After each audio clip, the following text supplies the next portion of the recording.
ನಾವು ಏನು ಹಳೆಬ್ರ ಸಹ ಒಂದು 70 ಕಸ ಸುರಿತಾರ ನೀವೇನು ಕೇಳಲ್ವಾ? ಕೇಳಿದಾರ ಸಹ ಎಲ್ಲ ಮೇದ್ ಬೀಳ್ತಾರೆ, ಮೇಲ್ ಬೀಳ್ತಾರೆ. ಮೇದ್ ಬೀಳ್ತಾರೆ ಜೋರಾಗಿ ಕೇಳಿದ್ರೆ. ಈಗ ಹೊಡಿಯಂಥವ್ರು ಹೊಡಿಬೇಕು, ಅವ್ರಿಗೆ ಹೊಡಿಯಲ್ಲ, ಎಲ್ಲ ಹೆದರ್ಕೋತಾರೆ. ಯಾರಿಗೆ ಅವ್ರು ತಂದು ಕೆಳಗವ್ರಿಗೆ ಹೆದರ್ಕೋತಾರೆ ಇವರು ಹುಡುಗರುಗಳು. ಪಕ್ಕದಲ್ಲಿ ದೇವಸ್ಥಾನ ಇದೆ, ಅಲ್ಲೆಲ್ಲ ಜಾತ್ರೆ ದೇವಸ್ಥಾನ ಎಲ್ಲ ಅದೇ ಮಾಡ್ತೀರಾ ಒಂದು ನೀವು? ಊರೊಳಗೆ ನೋಡಬೇಕು ಸಹ. ಊರೊಳಗೆ ನೋಡಿ, ಇಲ್ಲಿ ಅಲ್ಲೊಂದು ರೋಡು, ಇಲ್ಲೊಂದು ರೋಡು, ಜಿಕ್ಕಪ್ಪಲಾಗಿ ಎಲ್ಲ ಇದು ಮಾಡ್ತಾ ಇದ್ದಾರೆ ಸರ್.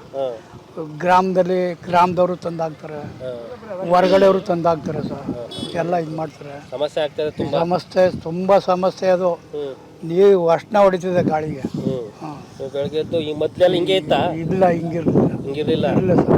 ಮೊದಲು ಬೆಳಗ್ಗೆ ಈಗ ವಾಕಿಂಗ್ ಈಗ ಬರ್ತಿರಲ್ವಾ? ಈಗ ಈಗ ಒಂದು 2-3 ವರ್ಷದ ತವಿಂದ ಇಲ್ಲಿ ಜಾಸ್ತಿ ಆಗ್ತಿರಲಿಲ್ಲ, ಕಮ್ಮಿ ಆಗ್ತಿದ್ರು ನೋಡಿ. ರೋಡ್ ಸೈಡೆಲ್ಲ ಆಗ್ತಿದ್ರು ನಮ್ಮೂರವರು. ಈ ಹೊರಗಡೆಯವ್ರು ತಂದು ಆಗ್ತಾ ಇರೋದು ಈಗ ಇಲ್ಲಿ ಹೊರಗಡೆಯವರು. ಲಾರಿಯಿಂದ ಟೆಂಪೋದವರು ನಮ್ಗೆ ಗೊತ್ತಿದ್ದಂಗೆ ತಂದು ಕೆಡ್ತಾ ಇದ್ದಾರೆ ಸರ್. ನಿಮ್ಮ ಗಮನಕ್ಕೆ ಬಂದಿಲ್ಲ ಇದು? ಬಂದಿಲ್ಲ. ಜನಗಳು ನಾವು ಕಂಡ್ರೂ ಸಿಗ್ತಾ ಇಲ್ಲ ಅವರು. ನಾವು 2-3 ದಿನ ಕಾದೆ ನಾನು. ಇನ್ನೊಂದಿಬ್ಬರು ಬರ್ತಾರೆ ಅವರು, ನಾವೆಲ್ಲ ಆಗ ಆ ಟೈಮಿಗೆ ಬರ್ತಾ ಇಲ್ಲ. ಗಣೇಶ ನಾವು ಕಾಯ್ದಿದ್ದೀವಿ, ಪ್ರಕಾಶ ನಾವೆಲ್ಲ